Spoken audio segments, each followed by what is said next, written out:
Hi, everyone. Nice to see you.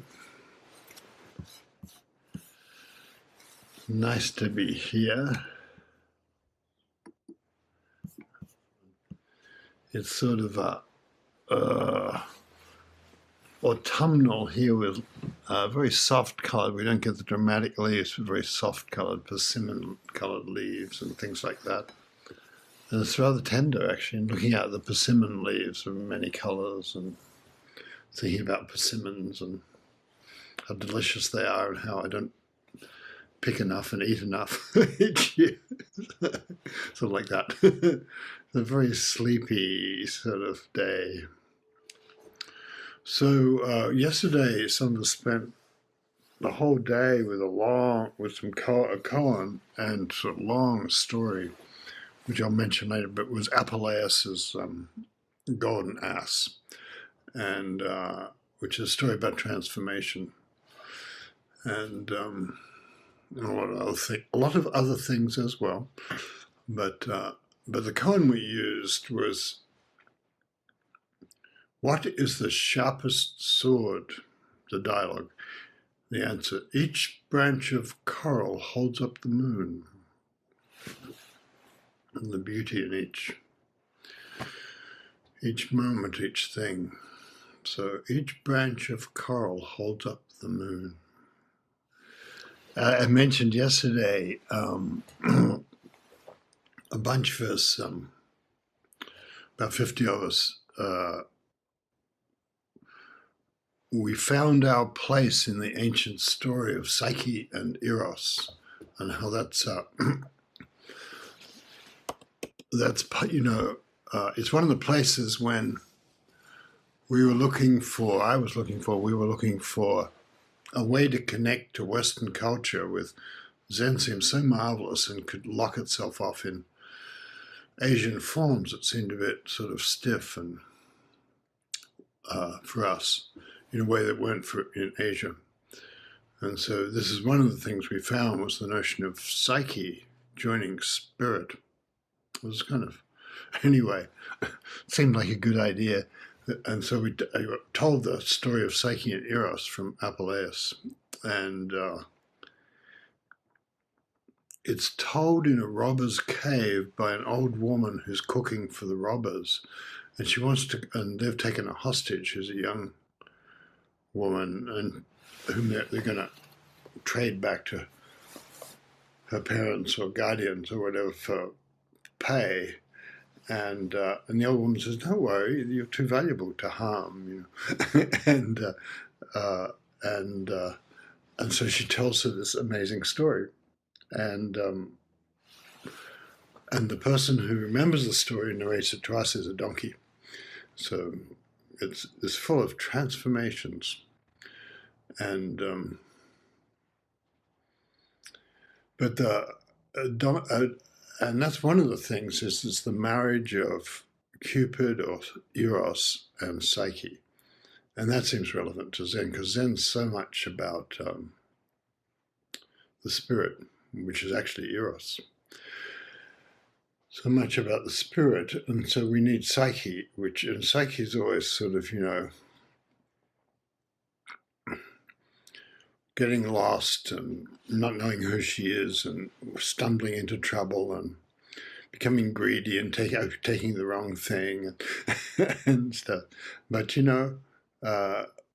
Cupid grows up through looking after Psyche, and they end up loving each other. So could be worse. So that's the integration inside us, And I was thinking about how moonlight is, which you may have noticed in the copy for here that moonlight and beauty. Psyche and Eros was later told as fairy tales in a shortened form, Beauty and the Beast, and Psyche is beauty. And so and I was thinking about beauty and moonlight and the role of beauty in koans.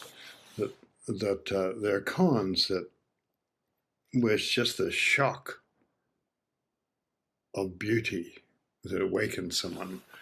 Walking around the corner of a mountain trail and seeing on the opposite wall peach blossoms, or the scent. Do you smell the scent of sweet olive blossoms? Yes, why, yes, I do. See, I'm hiding nothing from you. And then there's a shock or awakening there. So, and I was thinking how everything does, everything can awaken us. I've just arrived at this temple. How should I enter the way? Do you hear the sound of the stream? Yes. Why, yes, I do. Enter there. So we have that quality of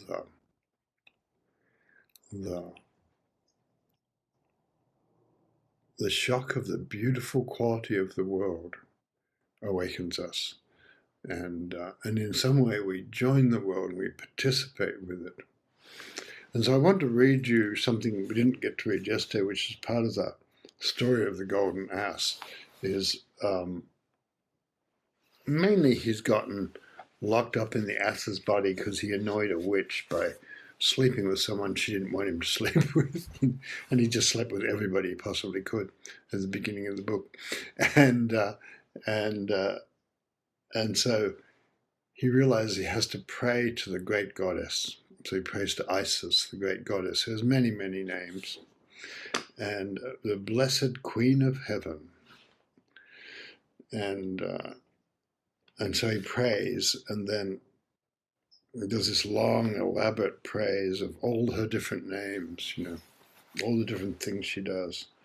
The original harvest mother's joy at finding a lost daughter Persephone abolished the rude acorn diet of our ancestors and gave us bread raised from the fertile soil of Eleusis.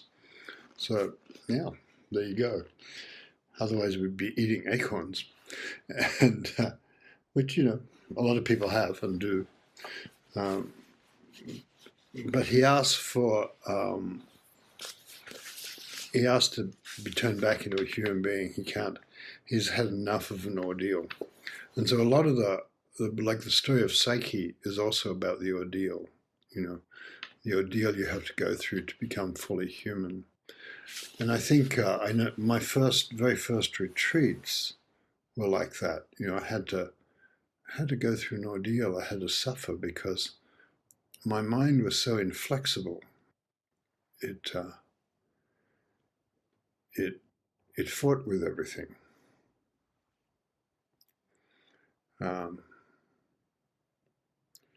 Hoagland's great line about the dog barking.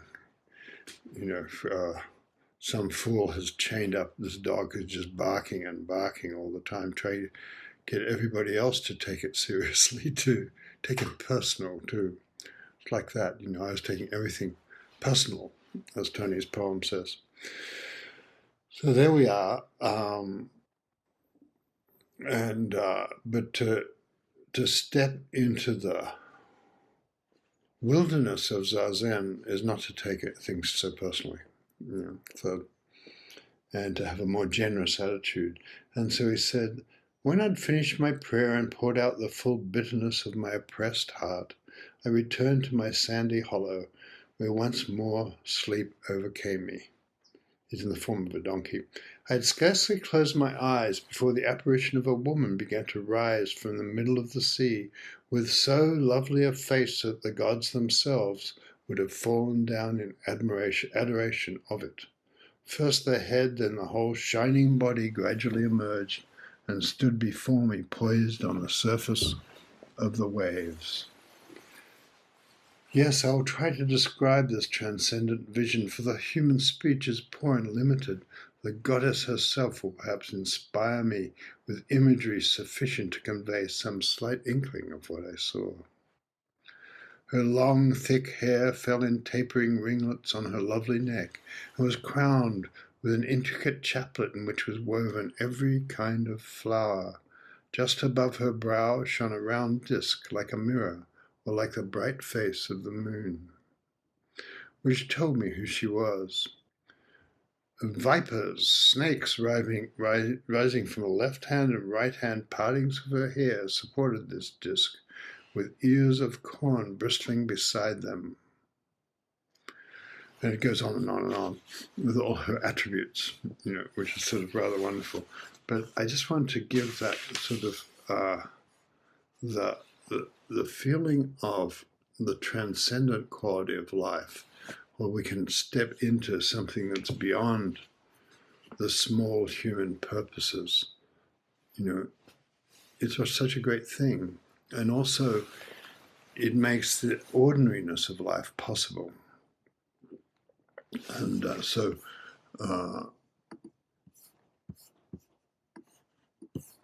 are we? And there's two things. Moonlight's always mixed up with both.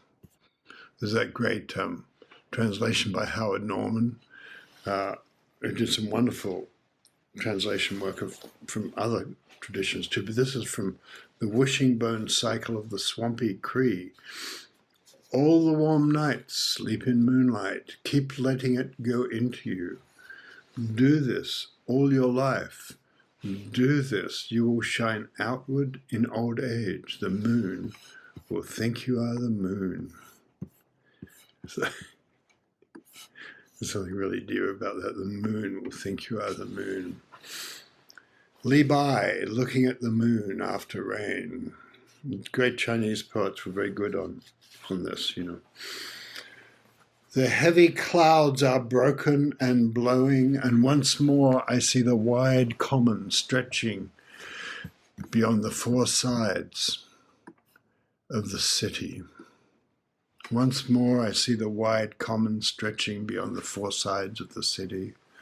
I open the door. Half of the moon toad is already up. Half of the moon toad is already up. The glimmer of it is like smooth hoarfrost spreading over 10,000 li. 10,000 miles will do. The river is a flat, shining chain.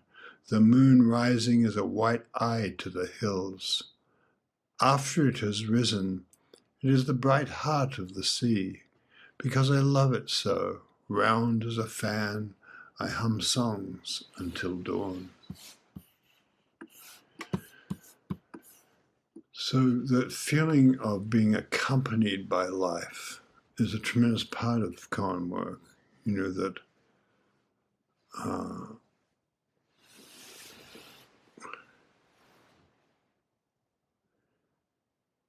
I remember long ago I was at a friend's place in Inverness, near here, which is near the Tamales Bay, near the bay and near the ocean, and I had some minor sickness, and I had a fever, and I couldn't sleep, and I was a bit disoriented, and I got up, and it was full moon, but I'd forgotten. I'd just gone to sleep, and the moon, I thought there was an animal in the living room because the moon was so big. So it's like that. We are accompanied by life.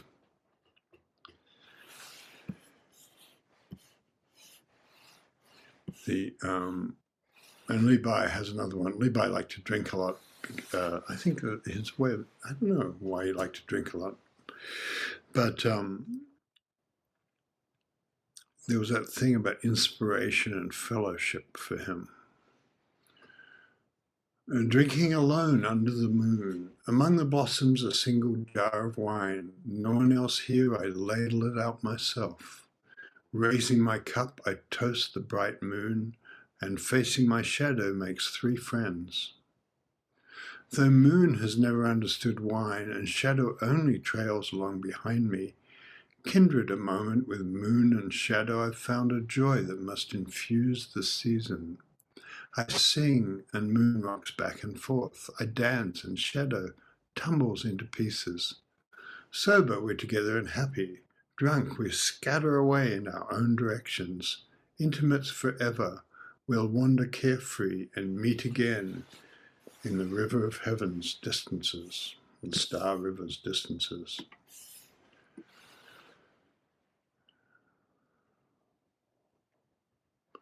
And here's a much more modern poem about moonlight too.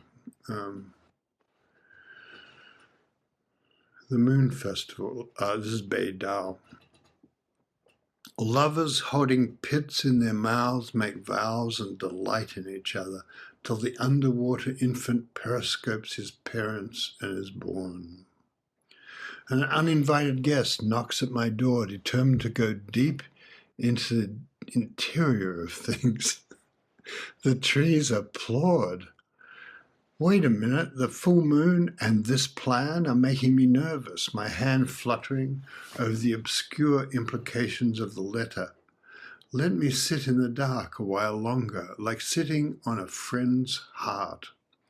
The city a burning deck on the frozen sea. Can it be saved? It must be saved. The faucet drip, drop, mourns the reservoir. One of the things I noticed yesterday in the late classical world, how everything was alive. The best advice and the most explicit instructions for dealing with the underworld come from a tower. So he goes up the tower to fling herself off and end it all. But then the tower gives her very explicit instructions. And indeed, when we're in trouble, it's good to have explicit instructions and be very contained. And so she does all these things exactly. Hold coins in your mouth for the ferryman, things like that. And but the moonlight has that wonderful quality of making the day world's issues and problems fall away. And you can tell that with Li Bai. He's the sort of person who probably is in a lot of trouble, actually, which happened to be true. Often in trouble, but also often getting great honors. And he feels he has a companion in the moonlight, but he feels he has a companion with the shadows, and we have companions with the trees. The birds have, and here's his Zazen thing, the birds have vanished into deep sky. Now the last cloud drifts away. We sit together, the mountain and I, until only the mountain remains. So, the quality of everything being alive is very much a Zen thing, I think. Past midnight, the dog watches the yellow moon falling like a man through the branches.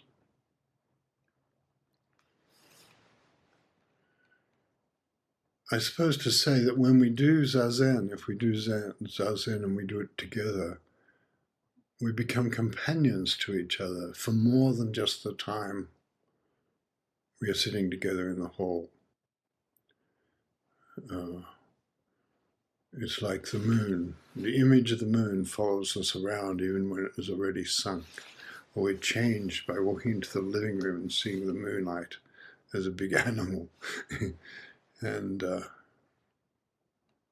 so there's a profound, I suppose, love of life that happens when we lose everything we're carrying with us, all the thoughts and feelings and opinions about things and worries.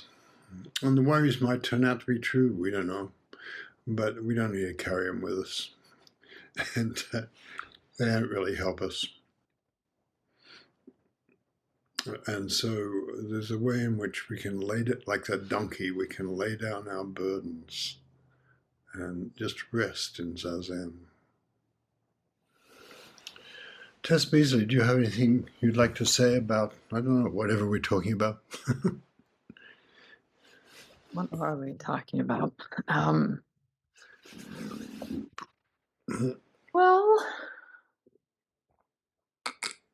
something I was really touched about yesterday that I think is relevant is that in the early part of the day, we asked everyone, what's been difficult for you about love? And we made it very clear that you couldn't use like your mother or your father or your ex or your, what's the inner dimension of that? And everyone said very touching things, but it was astonishing how few responses there were when you piled everything together. That like everyone's pretty, I won't be enough. I can't trust it.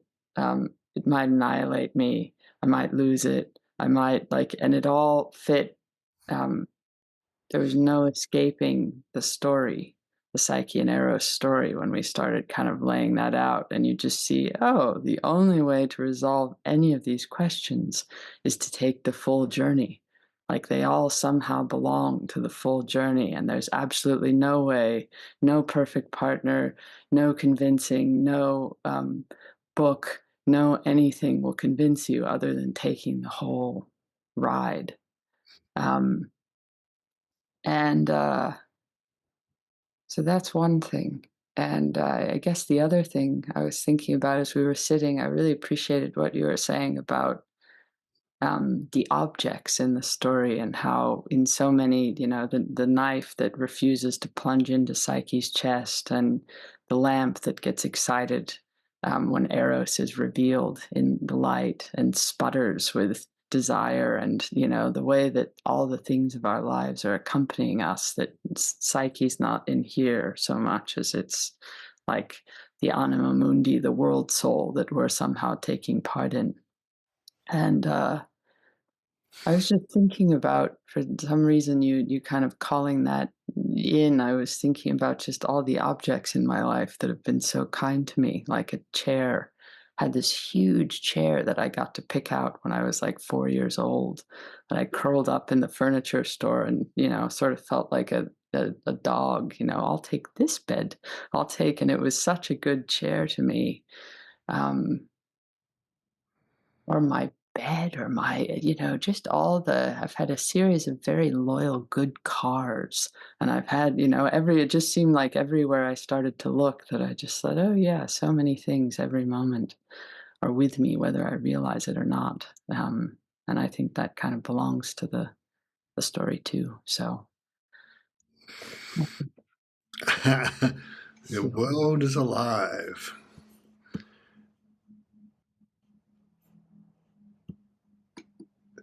Amanda Boughton, would you have anything to say? Um, just that I so love gathering, and it's just so nice to have these Sundays, and it was so nice to have yesterday. I don't know. I never wanted to stop meditating just now. Just so helpful to kind of be dipped into the moonlight and the beauty every week, especially during kind of stormy times. So I just feel so much love, and I think that's pretty much all I want to say. It's beautiful. Good enough. Leon, do you have anything you'd like to say?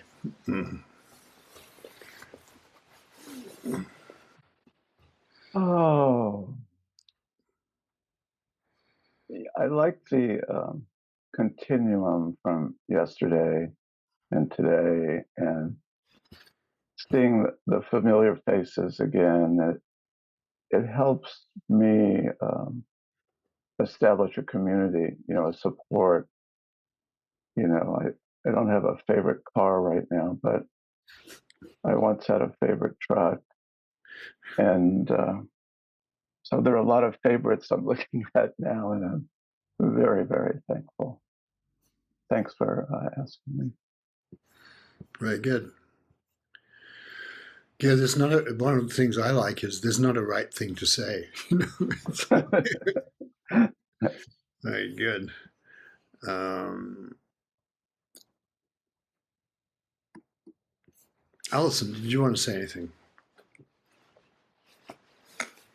I was really interested with something you said at the very beginning of the morning about how the um, the ancient Chinese, Japanese, Asian tradition was a thing of such beauty and complexity and depth, and somehow how could we in the West, with an entirely different tradition come to meet it, and how psyche and soul became the obvious missing piece. And I just finished a couple days ago a book by Pico Iyer called The Lady and the Monk, and it was a retelling of his year in Kyoto. It goes through the 4 seasons of how he meets a Japanese woman who eventually actually becomes his wife, but that doesn't happen in the book. But in it, he describes dipping into a Westerner. You know, he went to Oxford and he grew up halfway there and halfway in Santa Barbara, and his parents were Indian. And he comes to Kyoto trying to, actually, someone from the West trying to find spirit, I guess, and the meaning of spirit and soul. And in one of the descriptions he's talking about, he says, well, I'll just have to go and do a week in an actual monastery. He's doing everything he can to avoid this. And he starts describing it. And, you know, I was just more and more, you know, just worried for him. All of the austerities which they're putting him through. And then he starts describing how this is just for a beginning monk. And then he says, but if you are more advanced, and he starts describing how there are these monasteries all around the ring of mountains around Kyoto. And apparently, and this was at one time, only men were allowed to go on this pilgrimage, and that you run for 50 miles in one day to the next monastery, and then you run for 50 miles to the next day to the next monastery, and this goes on for 50 days. And when I'm reading this, I'm thinking, I am so glad that I'm a woman and I was not allowed to go onto these mountains and monasteries. Thank God that we weren't allowed to do that. But they describe how some of the people died attempting this. And I was thinking about Psyche and Eros, and how for Psyche, that's like that pile of seeds, you know, that one needs to be defeated, and to take literally that I need to run 50 miles a day. That's that part of the spirit that's over-identified with will, and using my will to enter into life and to find my true life. And it's not understanding that actually those 50 miles for 50 days was designed to defeat you, so that you then, you know, the world could come and help you. The world can't reach you when you're, you know, running 50 miles a day. So anyway, I was thinking about that layering of stories and soul and psyche meeting, soul and spirit. Thank you very much. Can't see Pico running 50 miles a day, but yeah, but yeah. Angela Rockall, how's southern Tasmania? I think of Angela as the secretary of the creatures.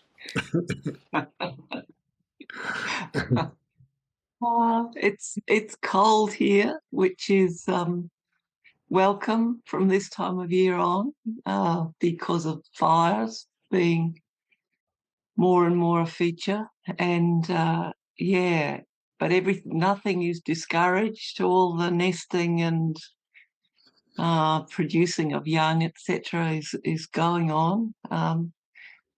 Right outside my window, there's several pairs of hardalotes, which are these tiny spotted birds, and they do these marvellous kind of displays to each other. So they're perching on dried stalks and fanning their wings. But so all that world of display, and I'm kind of amused by the fact that I've had many years really of loyal computers, and you know, not many computers, but they've been loyal, all of them. And I just had to change computers in the last week, and suddenly the video is not working, or it's working really intermittently, and the sound's not working very well. And the thing that came up for me yesterday in the what's the thing about love that's been difficult, immediately for me it's being seen or not being seen. So my laptop is trying to lead me through something which is pretty funny. Thank you, That's all. Angela. Thank you. And George Foy, wherever you are in the world, do you have anything you want to say? Hi, thank you. When Amanda was talking, I was thinking that, in fact, going to this temple feels kind of like being dipped in moonlight, and I'm grateful for it. I feel like I've been dipped a lot in moonlight. I'm in France, and two nights ago I was with my other Australian friend named John, and we were coming out of a restaurant in this kind of skeevy alley, and suddenly the moon came out from behind a corner of the building, and I think it was full or was close to it. And next place we came to was this beautiful square dedicated to this colonialist murderer, but the moon was high up in the trees there, and there was a bunch of dogs, big black dogs, and I started howling and barking, and John was saying don't, because there were kind of scary guys associated with the dogs, but the dogs didn't care. They all started barking and howling and started playing with each other, which was really kind of gratifying. And I came back last night, and the moon followed me.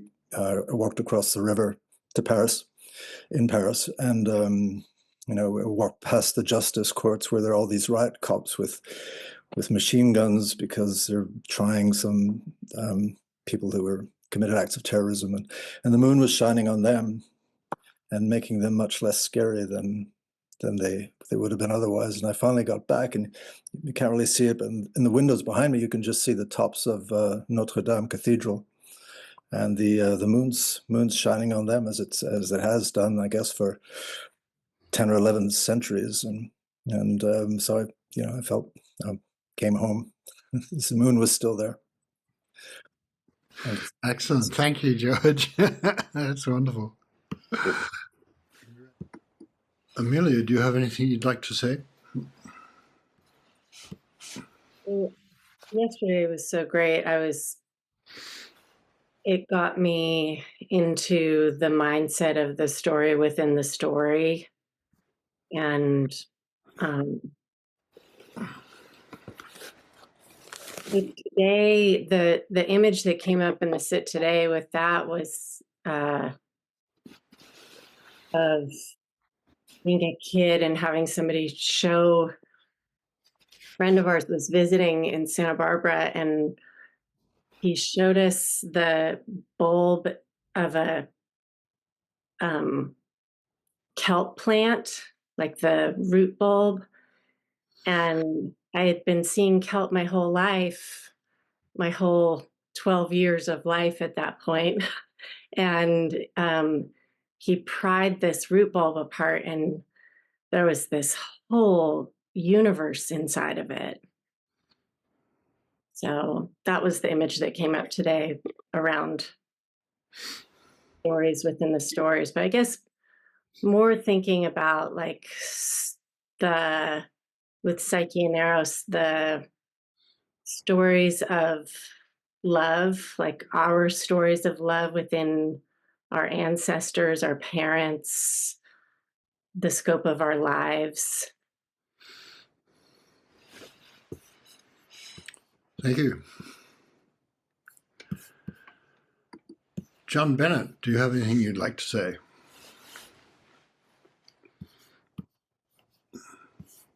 Um, kind of like Amanda said earlier, I found myself wishing that meditation could just go on. I really liked what you said about, I don't remember your exact words, but love of life arising when we lay down the thoughts and hopes and fears and all the rest of the claptrap we carry around when we lay down the burden. And it makes me wonder why it's so hard to lay that burden down. We don't lay it down more often. The meditation, the branches that hold up the moon, it began feeling like that's kind of everything that's right here in this moment with us. It's all of us sitting together. It's me, it's us, and we're all kind of holding up the moon and maybe becoming the moon. George's, I love George's words, dipped in moonlight. That's a nice image. Thank you. Thank you, John.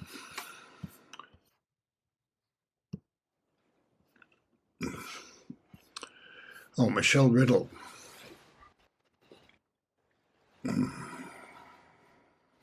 Hi. I've been thinking many things. I'm